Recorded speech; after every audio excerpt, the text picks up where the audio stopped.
Um, Before I ask the very eminent panelists, both of whom have, all three of whom have huge roles, even in their present capacities, for pushing the connectivity agenda, I would like to just make some opening remarks and set the floor and the scene for the discussion. What I also propose is, after the panelists have spoken, I would open the floor for questions, and I propose to make it a very interactive session. Uh, the challenge is that I am not familiar to this role. Normally I am in the audience or I'm a panelist. I've rarely chaired a session. And the second point is that I'm reeling from the inaugural session, in the sense, it was of such high quality in the speeches that were made by DG International Partnerships, by our ambassador, by Ugo, then our minister, and the crowning glory was the Chief Minister of Meghalaya, who really spoke from his heart.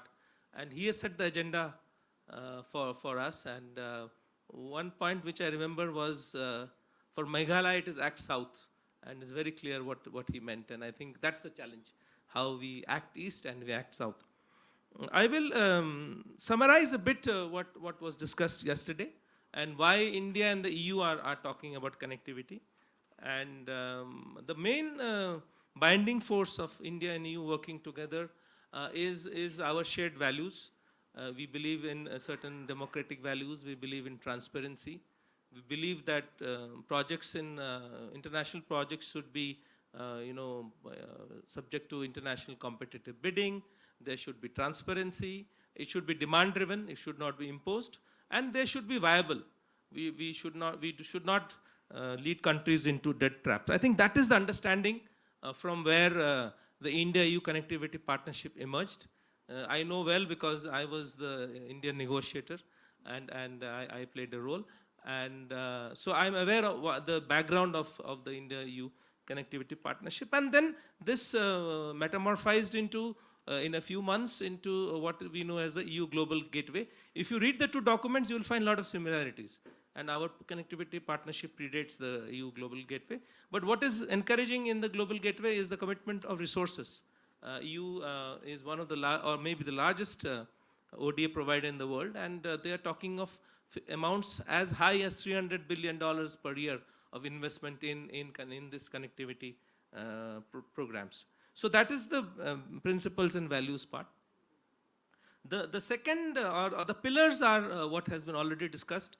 Broadly, three pillars: transportation, railway, road, waterway, digital connectivity, and energy, mostly renewable energy or transmission lines, corridors. So these are the three pillars that I think the conference is also structured around them. And how to achieve them? We achieve them through private sector participation and greater people-to-people connectivity. So these are the enablers, private sector, and how when people meet and they talk and they work with each other. I have, as I was mentioning, my familiarity with Professor Shahidul Haque. When we were in Bangladesh and even now, I think the India-Bangladesh connectivity story is an example. And many fields, in waterways, in ports, in digital connectivity, in bus routes, in improving the integrated checkposts, and everywhere in every field, the India-Bangladesh connectivity has improved. But as Sabyasachi was mentioning, the northeast of India was a much more connected place before partition than it is today. So the goal is to maybe in some ways go back in time and ensure seamless connectivity. With these opening words, I want to open the floor for the panelists first.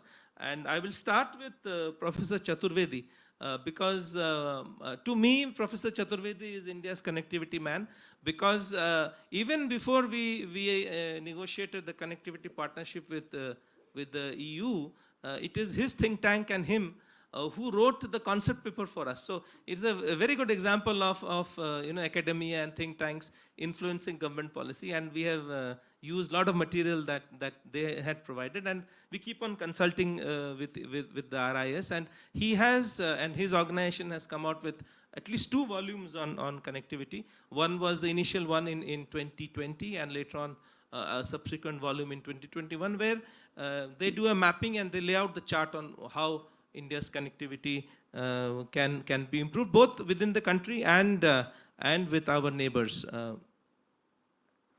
So, Dr. Chaturvedi, in your opinion, just also reverting to what Chief Minister of Meghalaya was saying, talking of projects, talking of low-hanging hanging fruit, talking of zones, and starting small.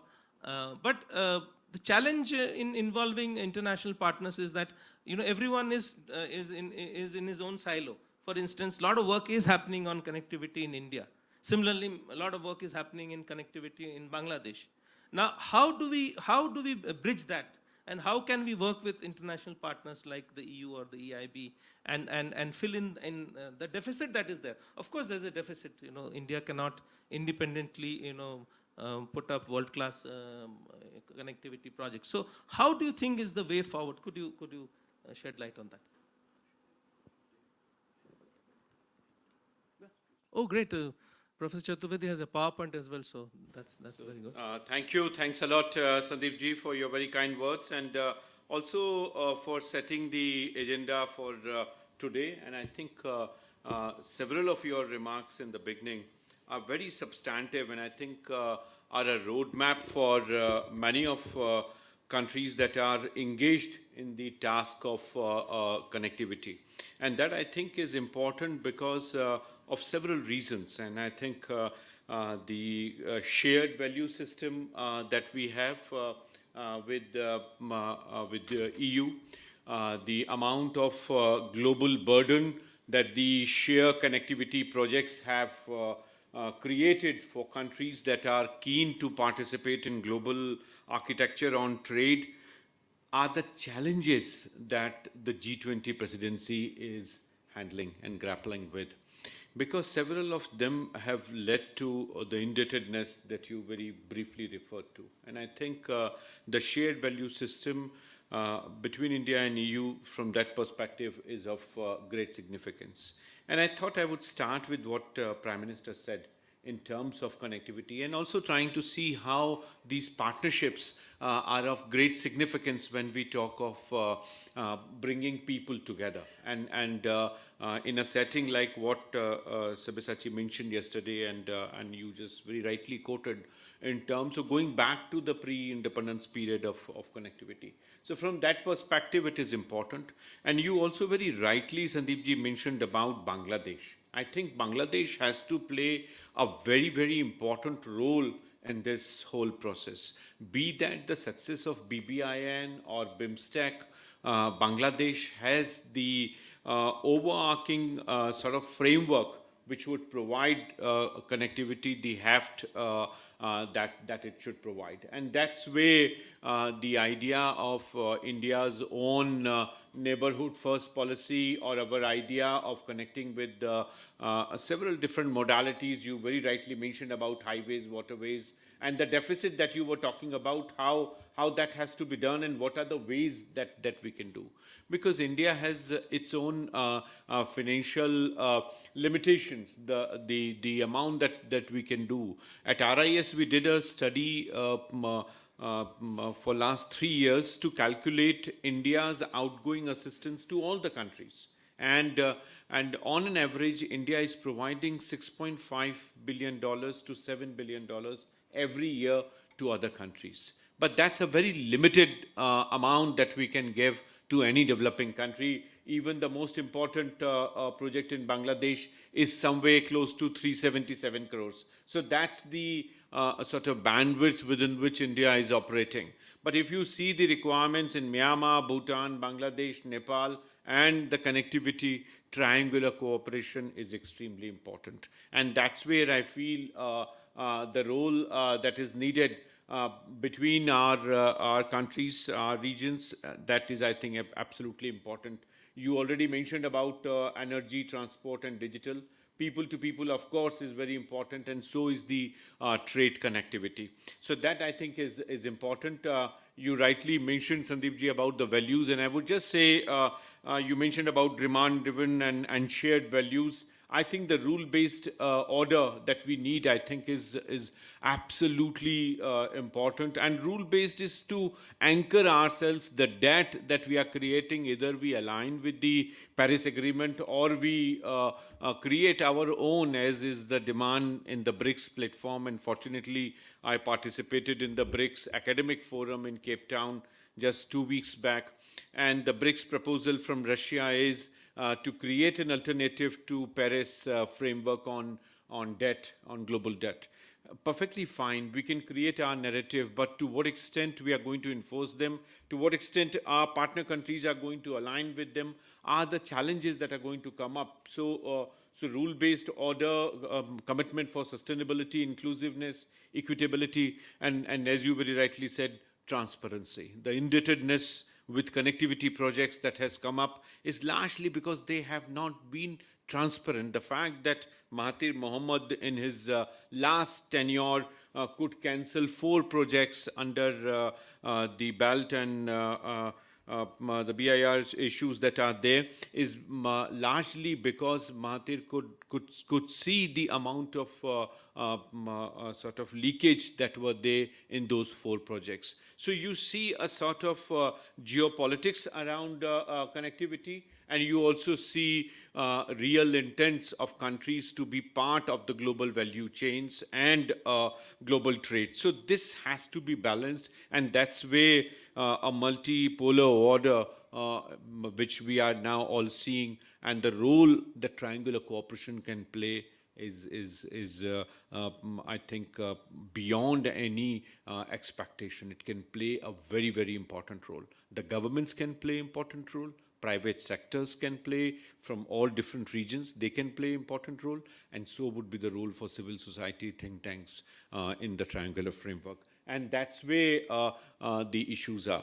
I have just 4 issues to make, so I would just very quickly go through the slides that I have. The first point that I want to make is the strength that triangular cooperation brings on table in form of science, technology, and innovation. Infrastructure requires a huge application of STI, and that's where India-EU partnership can bring in. Even if I leave aside resource mobilization and ability to have additional resources from entities like NINA, the money bag that can come on table. But more than that, I think it's the absorptive capacity and ability to mobilize resources. India's infrastructure push, if you see for last 8 years, is largely based on our own domestic resource mobilization. We have scaled up borrowings, but we have also mobilized our own resources. In 2021-22 budget speech, Finance Minister mentioned India's investment of $26 billion for infrastructure development, and 80% of that was mobilized through domestic resources. India's own infrastructure in roads, thanks to the leadership that Mr. Gadkari has provided, we have evolved 6 modalities to bring in local resource mobilization, the annuity model, and many others which are described in a couple of reports from RIS. We have shown how new models for domestic resource mobilization are extremely important. And this is the sort of experience that we should share, not to endlessly borrow, but also to see how we can create capacity among our own people, our own entities to go forward. And that's where role of science, technology, and innovation is extremely important. So this slide, largely, I have tried to talk about what STI can really do and how best we can capture the nuances that are important. This I was trying to see largely in terms of the ability that as I was mentioning, India's own capacity to have resource mobilization, and with the EU, the role that the EU is playing in India's investment as the 3rd largest investor, the quantum of investments that have gone up, and how over the years at different points of time in the evolution, the flows have come in from the partner countries in EU or EU as a group. So that part is covered in this slide. I have also tried to bring in the development finance, which is coming with the EU under several projects, and how the entities which are bringing in these are contributing to the larger sum that is possible. And if we combine India's kitty and the EU, triangular cooperation makes a perfect case so as to reduce the burden on the partner countries. So India plays that pivot role in the triangular cooperation. EU provides the resources, India supplements, and then the partner countries, that much burden is reduced. But the partner country, the third country in the triangular partnership, also has to be encouraged to have local resource mobilization. And that is what is going to bring sense of ownership. That is what is going to bring in sense of responsibility in those borrowings. And third and most important is sense of ownership. That, I think, is absolutely essential for us to bring in. I was also discussing on this slide at the bottom, which hasn't, I don't know, you can't see that, but at the bottom I'm trying to discuss issues where India has made effort to enhance the basket of borrowings. So whether you talk about the European Investment Bank, you talk about AIIB, ADB, NDB, everywhere we have enhanced our borrowings from them, from all of them. So it is something that that is going on. In fact, when India was hosting the AIIB board meeting, and RIS was given the partnership in 2018 to be the knowledge partner, the single line instruction from the Prime Minister's office was that our borrowing should go up from them at least by 50% when the meeting is over. And people and the state government should know about AIIB, because nobody knew about AIIB. What AIIB is, ADB everybody has heard. So thanks to Rajat, everyone knows about ADB, but nobody knew about AIIB. So then the idea was that 10 meetings were organized in all different states, mega meetings on 10 big sectors that India was targeting at, particularly the port-led development, inland waterways, metro financing, and several of them, digital connectivity, resilient infrastructure, urban cities. Wherever India required money, AIIB was exposed, teams were exposed. And this is the strategy, Sandeep ji, for triangular cooperation we should have and should take that forward. This is something that I showed how Nina is taking out money. So that those dips are there, and I think we are overcoming them. Also, I have tried to put in the sectors and the agriculture that the EIB is, but now that she's here, so she would, of course, tell us what they're thinking of. Investment opportunities, I think a couple of sectors are important, and as I said, they're going to play an important role in India-EU ecosystem that is coming in. And what yesterday in the inaugural DG mentioned about going out from aid architecture to partnership. And this is, friends, something that Prime Minister has been pressing right from 2014 onwards, to take the government out on two fronts. One, we move out of entitlement-based approach to entrepreneurship-based approach. So we do not bring in the entitlements or continuing with providing aid or aid-related mentality or the psychology that society comes up with. Partnership induces the entrepreneurship that is needed, and that is something which is far more important. The second is to do away from quantity to quality. Not how many schools, but what kind of education, what quality of education, what quality of buildings we are making. So this shift away from quantity to quality, shift away from entitlement-based approach to entrepreneurship-based approach. These are the two very important points as we migrated out of MDG to SDG. This is also a new approach in terms of how India's development architecture is coming in, our development partnership is coming in, and I'm so glad that DG mentioned about the change of the directorate's name in terms of partnership. So that I think is absolutely important. Countries are also realizing the historic limitations that we have created for ourselves. Opportunities and investments, I've just tried to identify systems that Sandeep ji mentioned in terms of sectors. I have also mentioned earlier.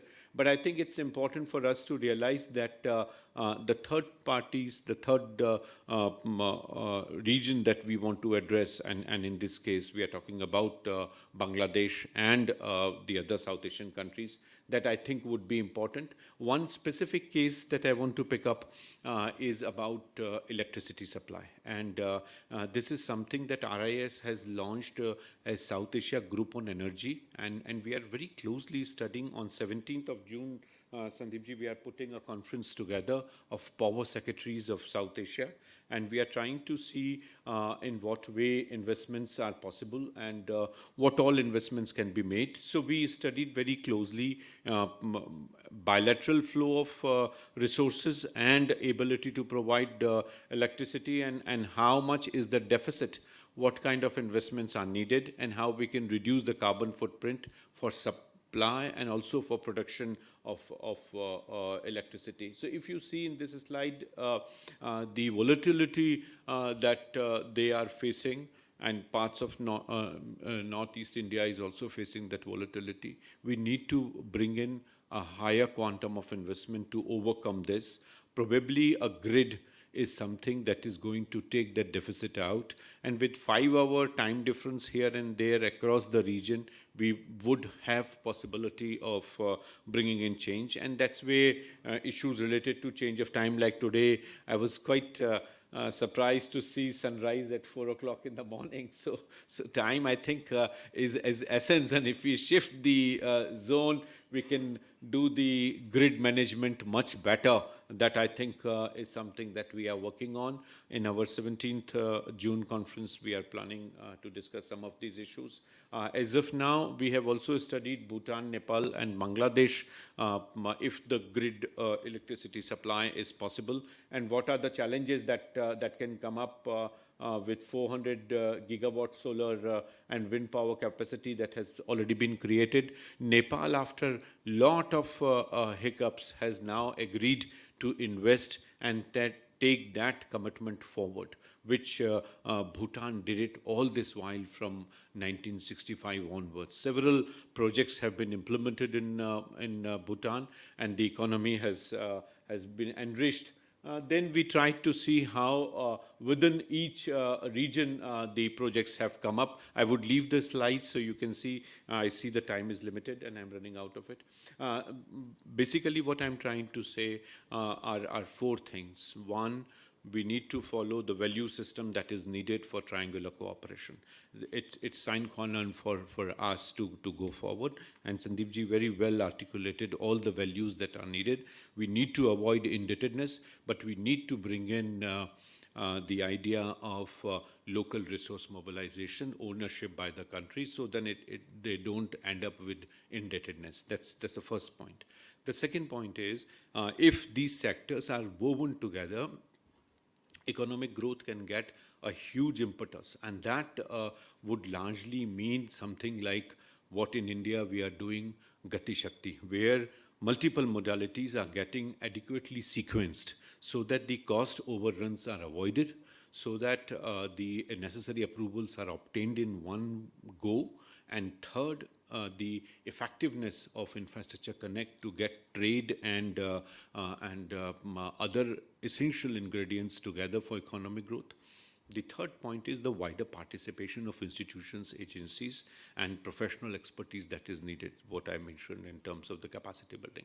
The fourth and last is in terms of bringing in the essential financing modules that are important for local resource mobilization. And that's where we discuss least. We are talking about connectivity, but I think those models are absolutely important. I'm sure Professor Rajat Nag would bring that to you in terms of how India has done that. Several Indian states are also grappling with resources, but new models for revenue sharing with the contractors whom tasks are being assigned, they are extremely important, and that's where a sort of knowledge base may come up. Thank you. Thank you, Professor Chaturvedi, and very encouraged by your presentation. And to me, I think one maybe low-hanging fruit, I don't know whether it is or not, is trade in electricity, and a very promising initiative you've taken of the SAGE, and looking forward to the meeting of the power secretaries. And if concrete projects are proposed by the South Asian power secretaries, and I think if not anyone in the room, it will be Nina who would be most interested in seeing in those projects. Since Nina is in the room, I would come to you later. I think from one professor to the other, we have Professor Shahidul Haque online. So I will bring him in at this stage. And Professor Haque, you heard Professor Chaturvedi, and you have also, in your own capacity, played a key role in ensuring greater South Asian connectivity. It is very clear to everyone that Bangladesh is the key and not the lock in greater connectivity in South Asia, and you have a pivotal role. I will start with the question, and you're free to respond to it, and also voice your views on the other aspects of the connectivity discussion. Um, Countries such as Bangladesh and others, even in India, we are always presented with choices and competing projects from several development partners. From Bangladesh perspective, what would be the major principles that would or should guide recipient countries in choosing and investing in a project? What do you think should be those principles, and how does a country like Bangladesh decide on which projects? Because end of the day, capacities, bandwidth, and resources are limited. And what is the process in Bangladesh for deciding on projects? And if you could share with us the priorities that Bangladesh has at the moment, and then we will throughout the day try to see how we can match those priorities, and how those can be linked for greater connectivity with India.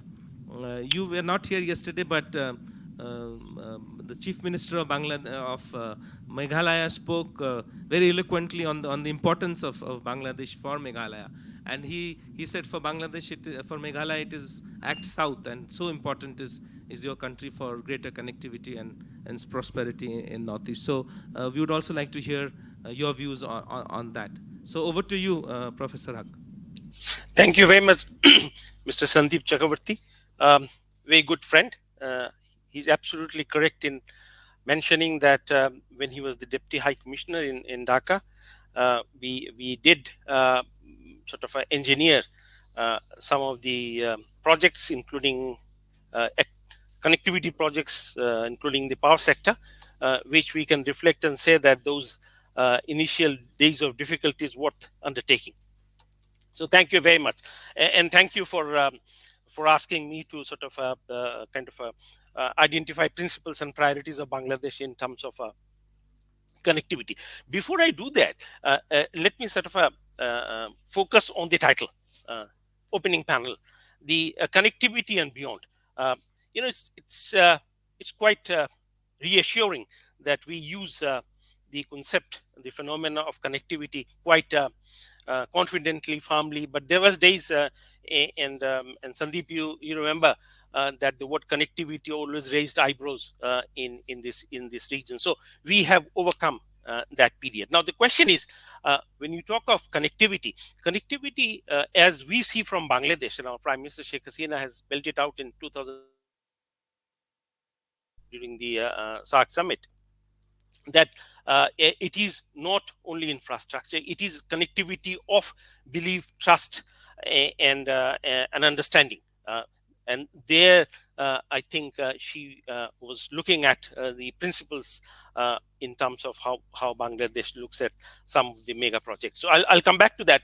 Now, as I see, connectivity has three dimensions, and I'll add four, because since we are talking about the EU gateway projects, sort of prioritizing investments in this region, and I assume you are, although it is India focused, but certainly we are looking at a bigger picture, and that's where the beyond comes from. Now, it is certainly when we invest, including the connectivity, we look at geoeconomics, we look at geoculture.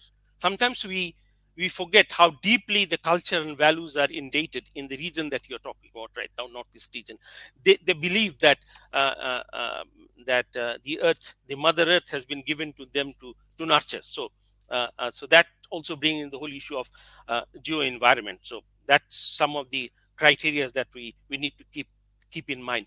But at the same time, I think time has come when we should be able to also talk about geopolitics, because if you don't talk about geopolitics, then kind of a shade is created, and not cleared, in terms of cloud. So that's very important, and I leave it there. And we all know that Himalaya has its own geopolitics, both in terms of environment and the water sharing. So that's something, kind of I wanted to flag uh, in the beginning. And when it comes to beyond, now I was not here.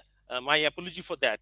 But I have heard that Chief Minister of Meghalaya, and I have been visiting that northeast region quite frequently since I took over the Bangabandhu chairmanship at the Delhi University about 1.5 years back. That Meghalaya Chief Minister has been extremely assertive on linking up with Bangladesh. So is the Tripura. So is partly Assam.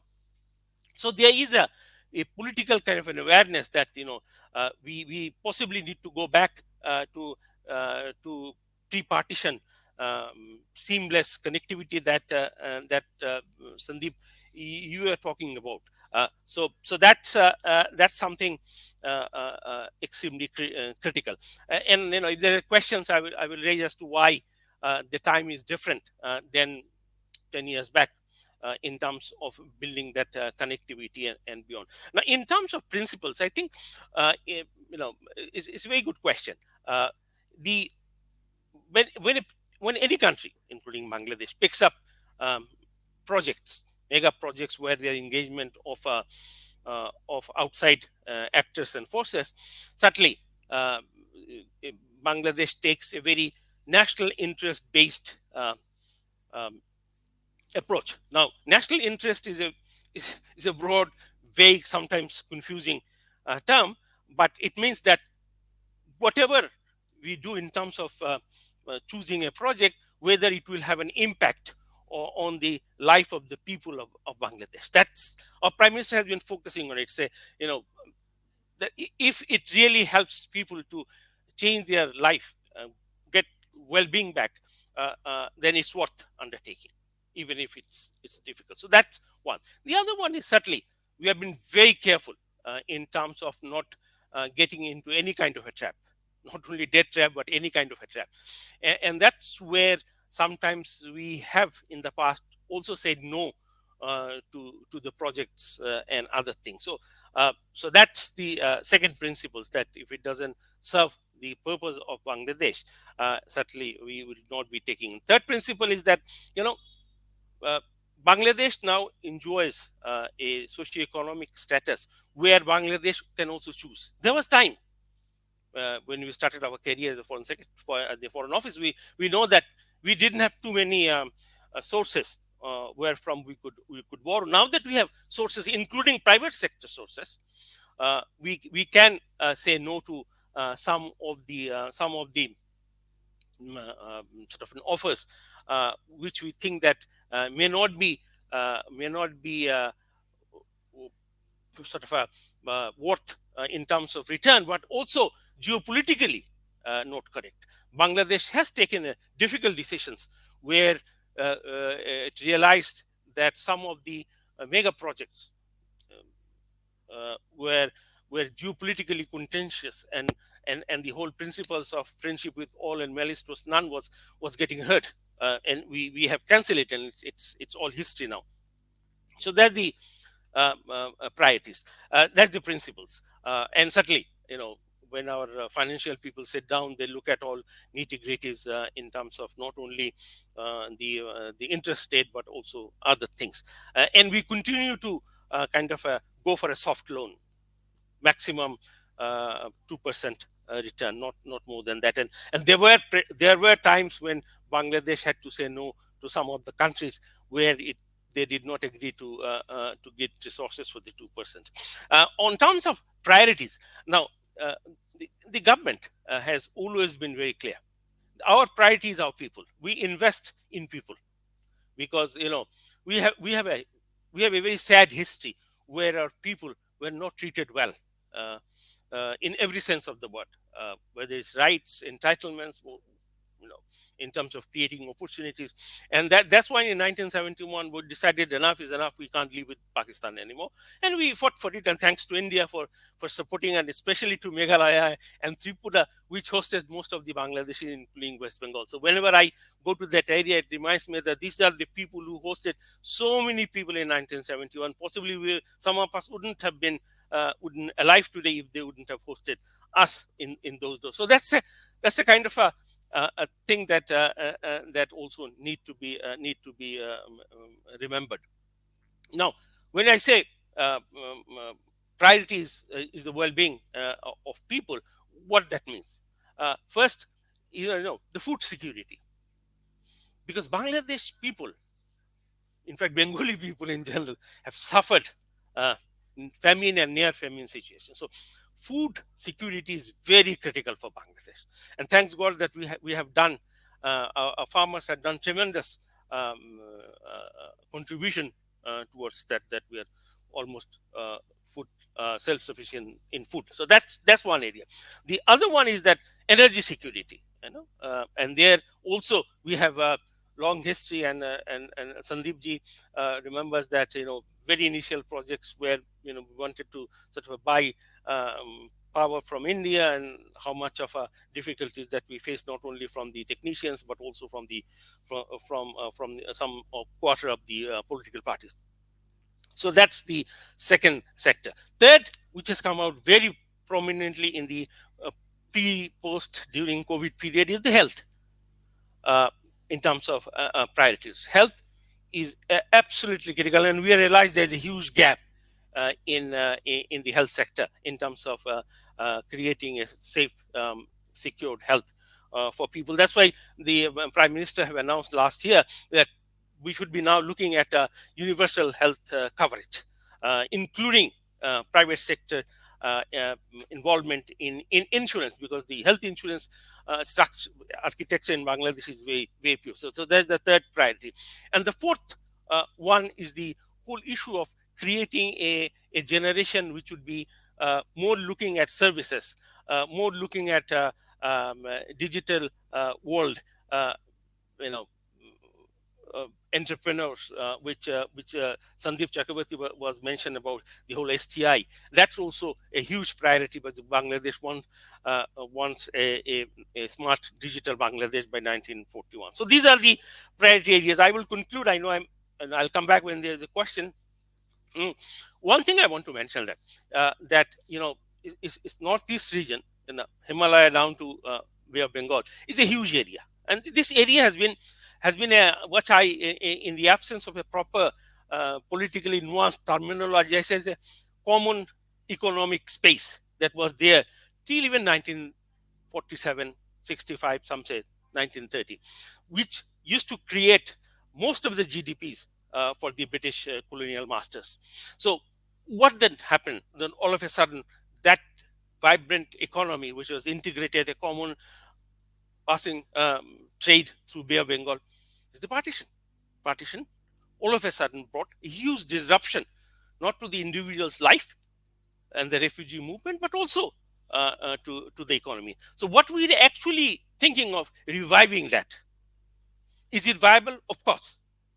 And that's why I think the very title, the sub-Himalayan region that the European Union is talking about, is extremely exciting. There are a number of conditions that encourages, and before we lose that, I think we should realize that in creating a space, and it's possible. And in this context, let me also bring the other major actor right now is Japan.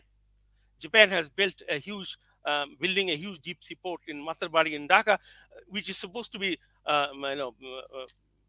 servicing the whole northeast region up to even Nepal and Bhutan, and down to the Southeast Asian countries. So that's, I think, we the European Union, when they're investing in this region, and if they're sort of within the same frame, I think it'll be better if they draw a little bit of a coherence and coordination with the Japanese outlook and an investment, which is very similar.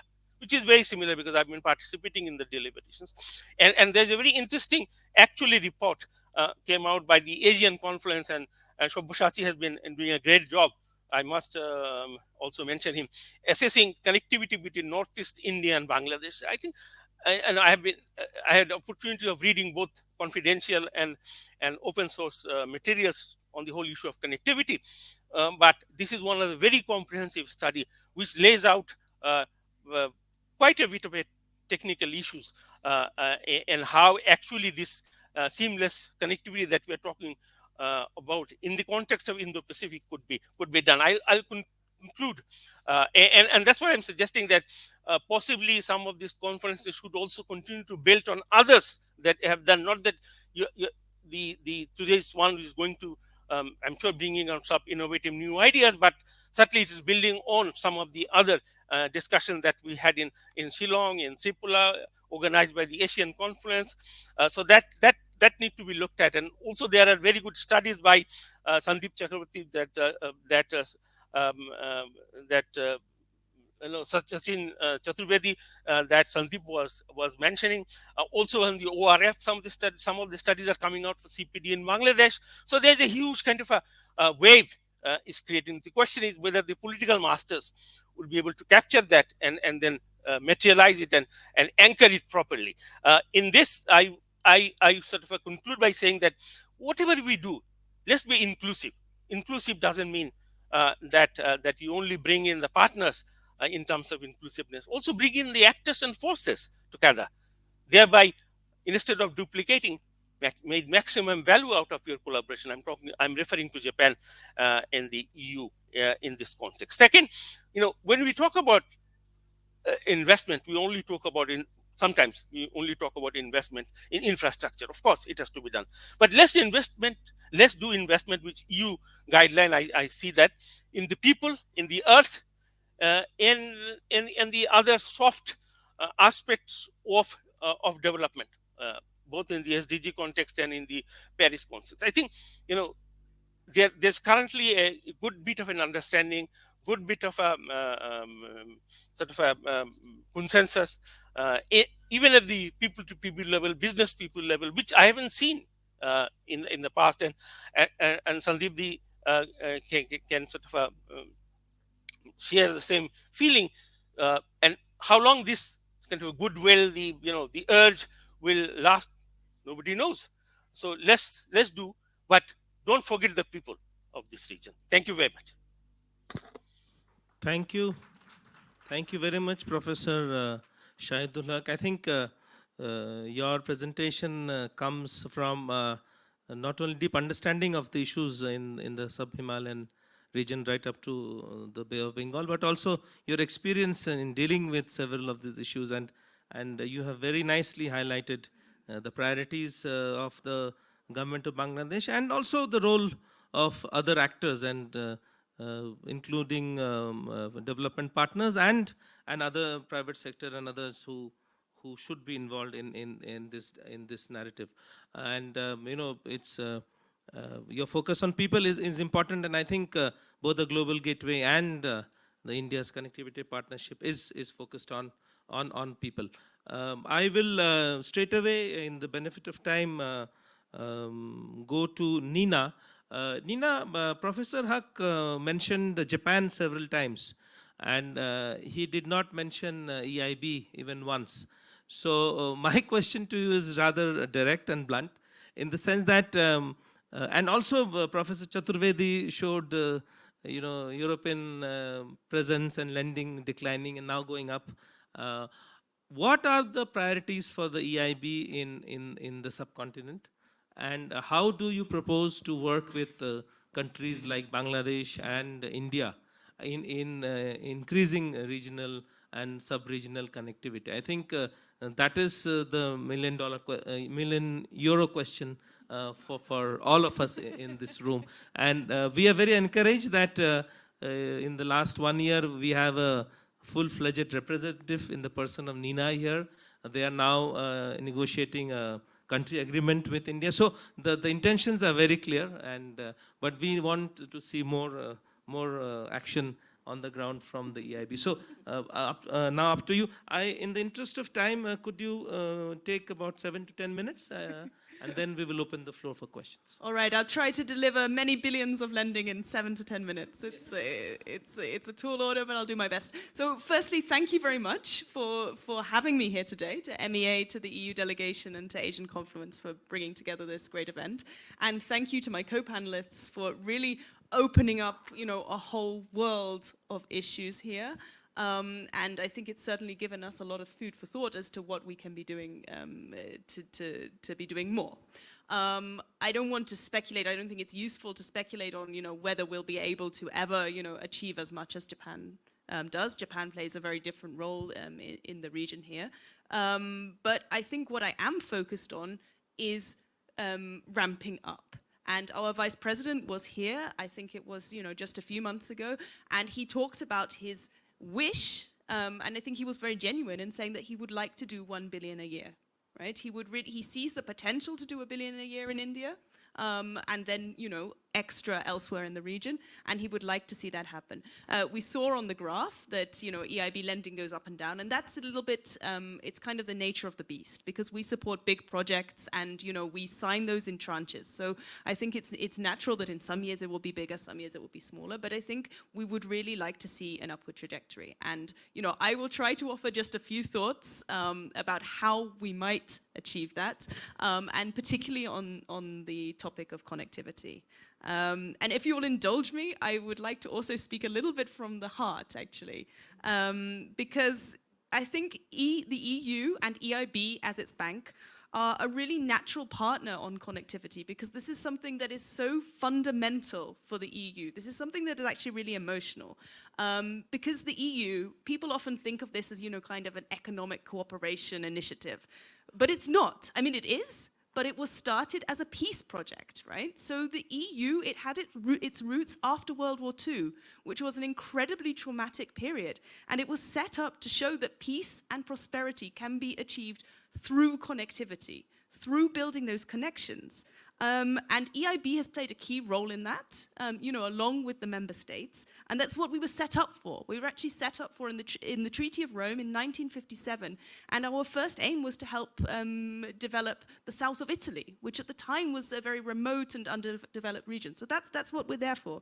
And reading about some of the projects that we've been involved in is actually really touching. So some of my colleagues talked about connectivity projects, the Peace Highway project in Serbia, which is a part of, a neighboring country in the Western Balkans, which was affected by horrendous conflict very, very recently. And, those projects showing the people that actually these connections to their neighbors can be something that really help them in their livelihoods. These kind of interchanges are something positive. It's something that's very real, very concrete for us. And I think yesterday, listening to the chief minister, and today also listening to the former foreign minister in Bangladesh, this is part of the vision for India, for Bangladesh, for South Asia, but particularly for this part of the Northeast. I think it's the only way to go, actually, to return to this kind of former centrality of this part of the country. We need to build back those connections. So I see that really as kind of an example of shared values, right? Europe and also India and Bangladesh and the South Asian countries see that insularity is not the way forward, that we need to build these connections to be prosperous. So I think we're very keen to do more. We've been doing a lot. Of course, we're a key partner for the Global Gateway because as a long-term financier, we support a lot of infrastructure and connective infrastructure.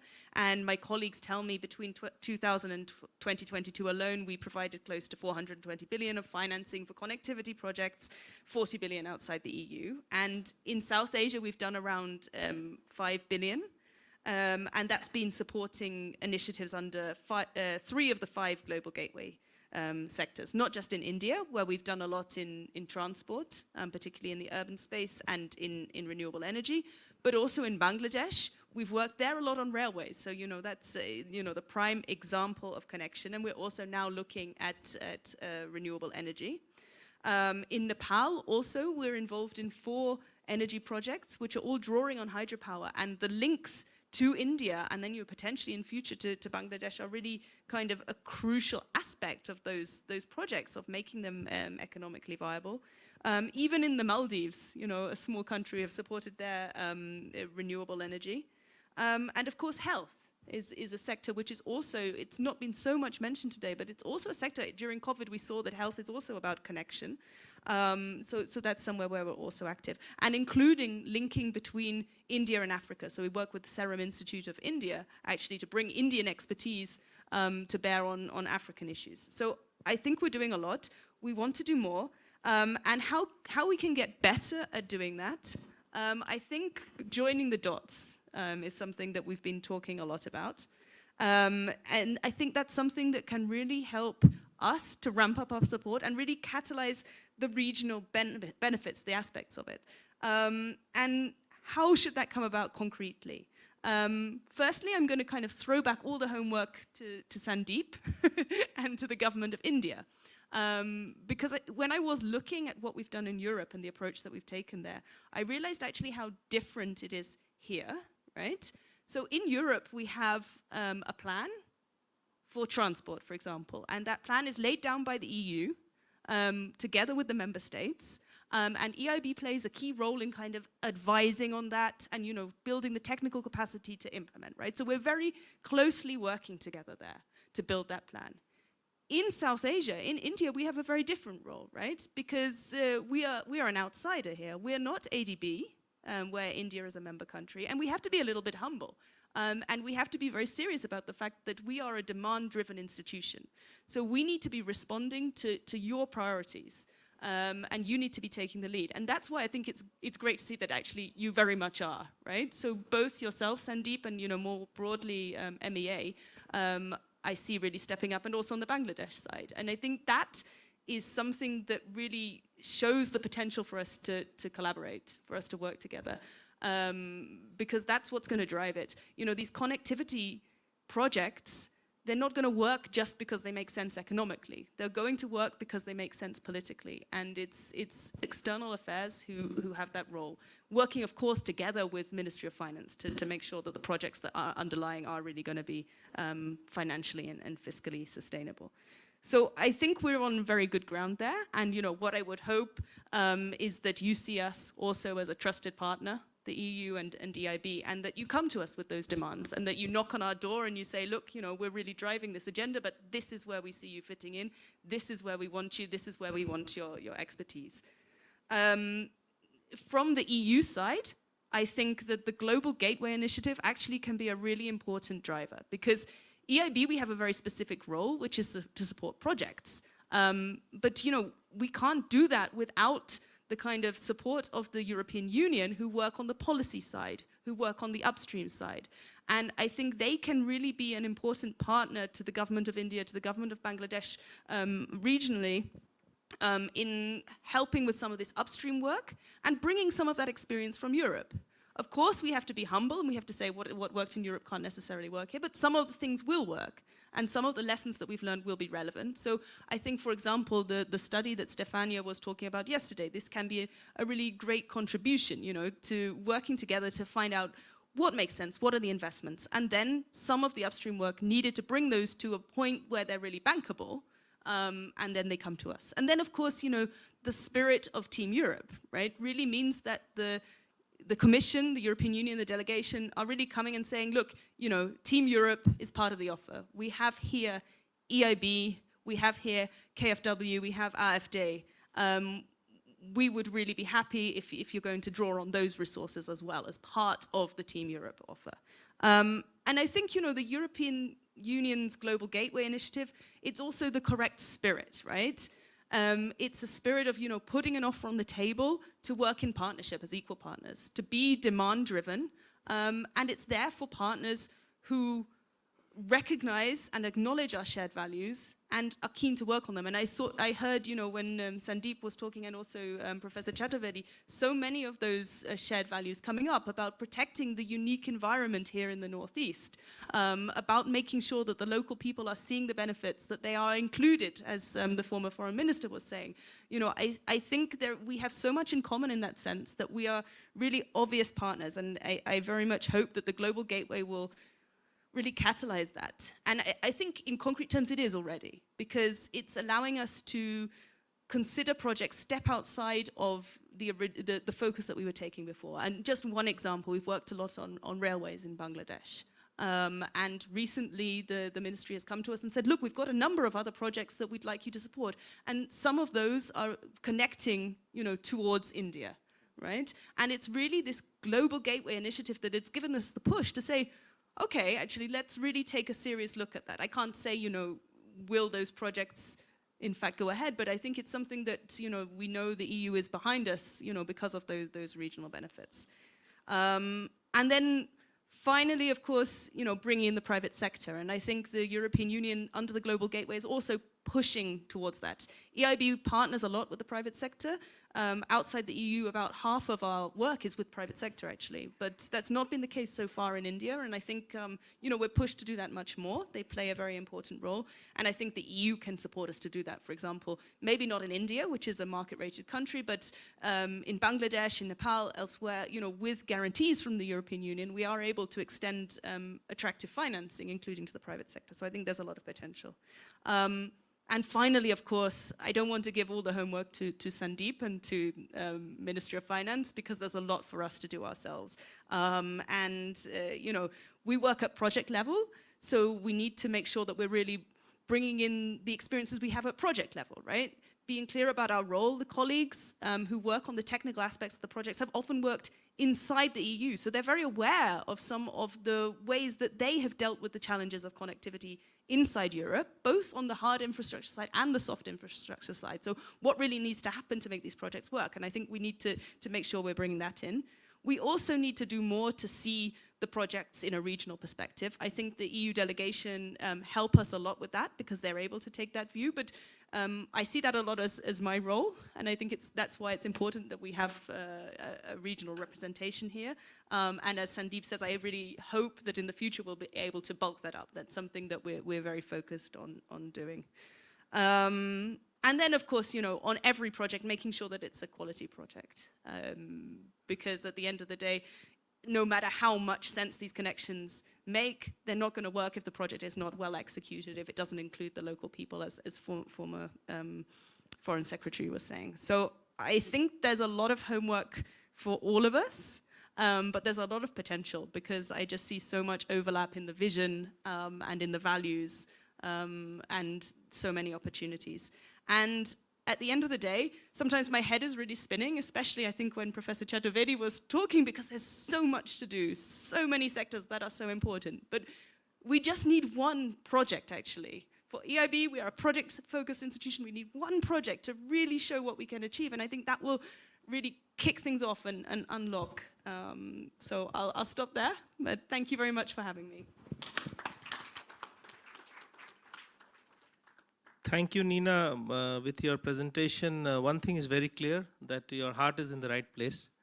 And also thank you for giving in some ways the way ahead, you know, one project, you know, how should, you letting us know how EIB works. It should be, you know, demand driven. So where is that project from India or Bangladesh, which improves connectivity between India and Bangladesh? So like a good bureaucrat, I'll now pass on the homework to my colleagues from MEA. We have Juhi, who looks after Bangladesh, and Rishikesh, responsible for you. So it is your task now to talk to the interlocutors, and to Professor Chaturvedi and Stefania to give us a menu of options where we can look at. And I think the next meeting in Delhi should be with the partners and actors, as Professor Haque was saying, and then come up with something, and then approach through DEA, the EIB, for support. So I think we are getting our way around, and everyone is looking very fresh, so we will steal 5 minutes from the coffee break and extend this session. And I open the floor for questions. The lady first, please identify yourself and please be brief, ask a question and tell us whom you want to answer. Hi, I'm Shipra. I head the Delhi Science and Technology Cluster, which is seated by the Principal Scientific Advisor to the Government of India. My question is to Professor Chaturvedi. Because I, head the Science and Technology Cluster, so I, kind of got caught with your first liner on STI forms the critical pillar to inclusive growth. And you mentioned a few sectors, but what particularly caught my attention was green hydrogen and power, renewable energy. Is there any tangible project that you're aware? I've had many delegations come to me from Europe on green hydrogen, but I'm not aware of any tangible projects that are being planned. Are you aware of anything? We'll take a few more questions. Yeah, yes. Thank you so much, Chairman sir. This is Professor Bhagirathi Panda from the Department of Economics, Nehu, Northeastern Hill University, here itself in Shillong. I have a question which Professor Chaturvedi or Nina, any one of them can take or both of them can take. When it comes to entrepreneurship development, particularly in this part of the country, three things are very important: infrastructure, innovations, and institutions. On the last, a lot of progress has been done during the last 10 years. The question is about innovation. And innovation primarily depends on R&D. And when you look at the figure of our own country on R&D, I mean, say it's almost like 0.7 to 0.8% of the GDP for the last 20 years. So can European Union and India work on this? I think or AIB can help us in improving our investment on particularly on R&D. That's one. And the second question, very briefly, is about, I think, recently what we are experiencing, the cyber crime, the cost of cyber crime is very, very phenomenal. It's the third largest economy in the world. This one we'll take it in the next session on digital. Okay. We'll take it there. Thank you. Manfred?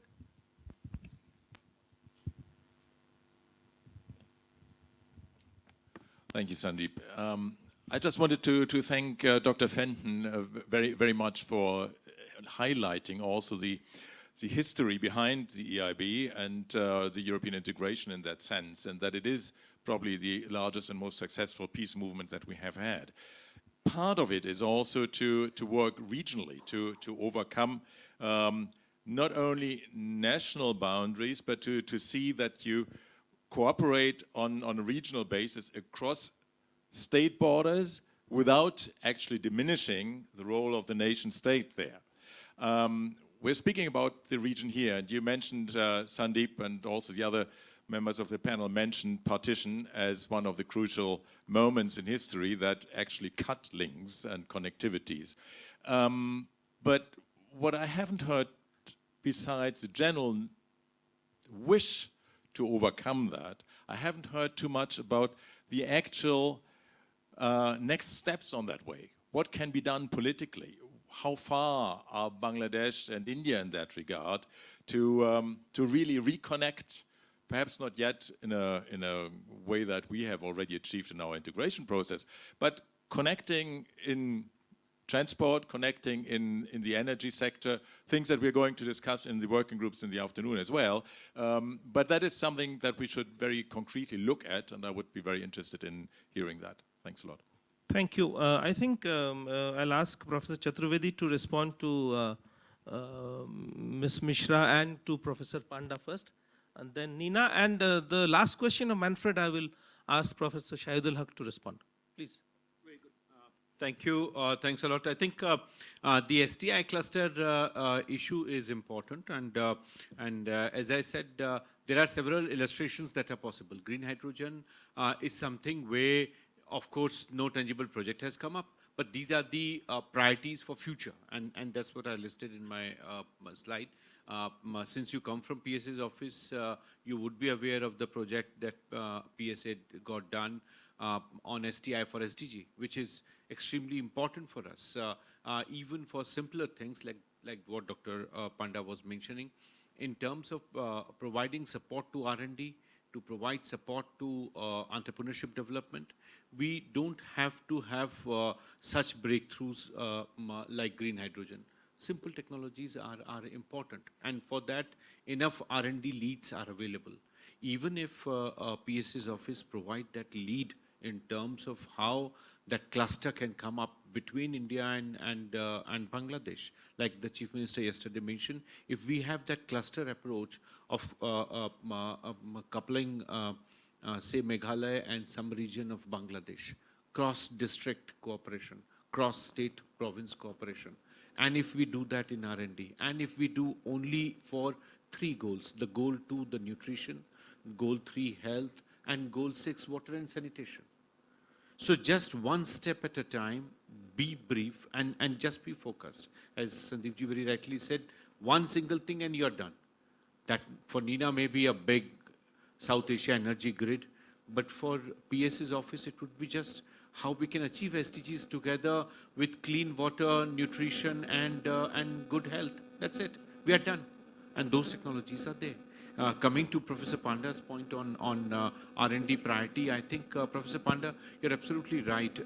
And that's what I was trying to suggest, that some joint cooperation is possible. EIB may not be the right agency to approach because they give loans, credits, and we are not sure what direction R&D would go and who would repay those loans. So that may be an issue, but I think something building up on our experience with Startup India or Skill India, two provinces again coming together and we can explore that opportunity.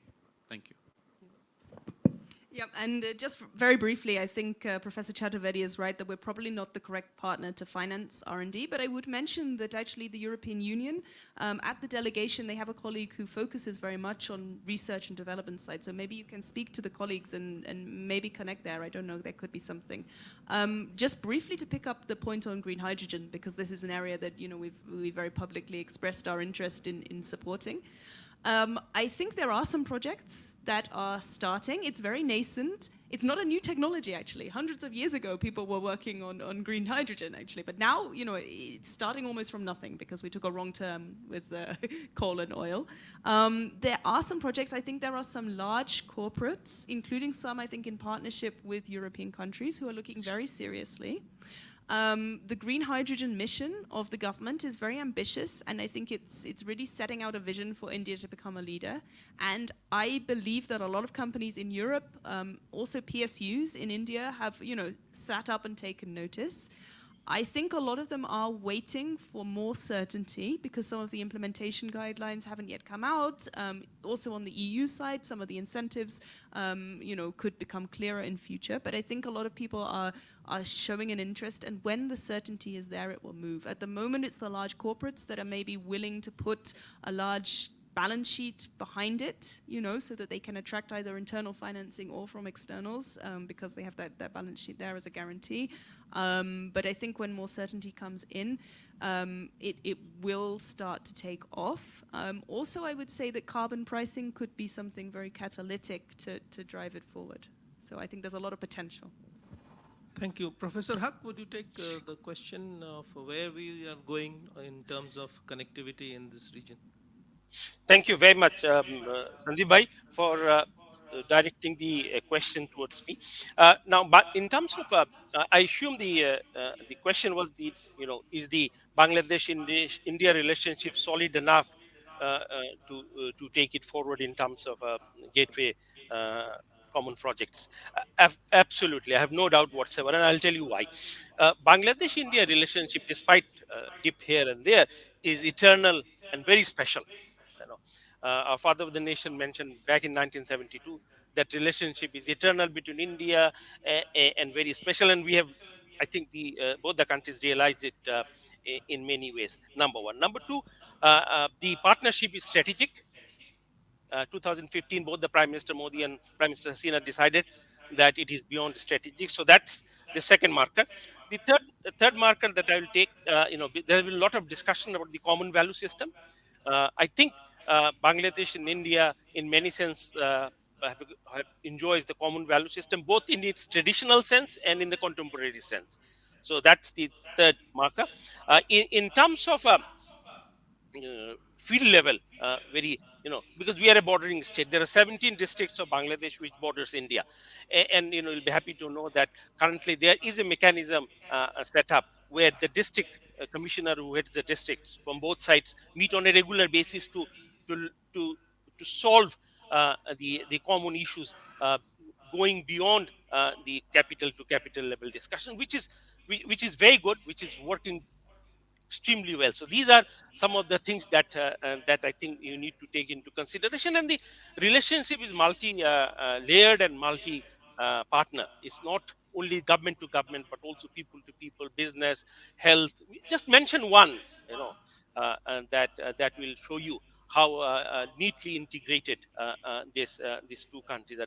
In particular, the northeast region and Bangladesh. I think hats off to our distinguished chief minister, who has also very passionately spoken in earlier occasions. I've heard that how he strongly feels the links both with Bangladesh, and he sees that a new sort of a generation of people would look at these links in a different way. Absolutely, I think our relationship is much more than whatever we can call it the term integration. Thank you.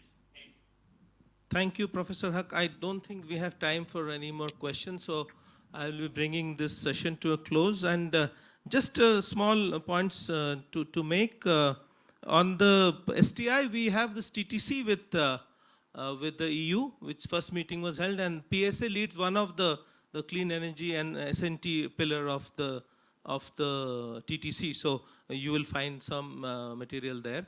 On R&D, we have the Horizon Europe 2020 program, where India is a big partner of the EU. So a lot of projects on R&D are being financed jointly by EU and India.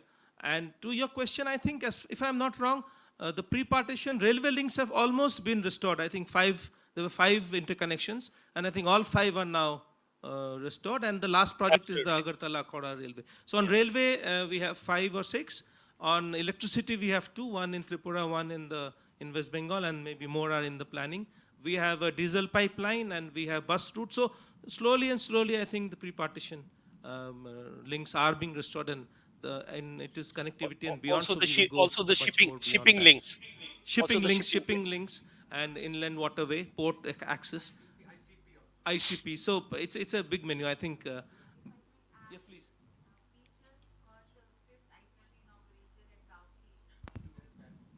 On 4th of May 2023, and pre-partition railings also one is remaining, which is the Assam Kulaura Shahbazpur link, and 5 out of the Haldibari Chilahati has already been inaugurated and it's operational as well. So ICP also we are working on that. Good. Thank you very much. I would like to thank Professor Haque firstly for joining. I know it's a difficult task joining online, because you are not seeing the happy faces around in the room, so it's a tall task to be engaged in such a discussion.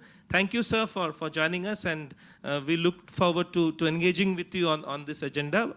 And thank you to the panelists in person, Professor Chaturvedi and Nina, and we hope to have your presence throughout the day and your inputs. And thanks to all of you for joining us online and in person. And I think we had a fantastic session with very, very eminent personalities who are working in this field. And I think I am feeling a bit burdened, because Nina has given me a lot of homework. And I hope to finish my homework and show up in class very soon. Thank you.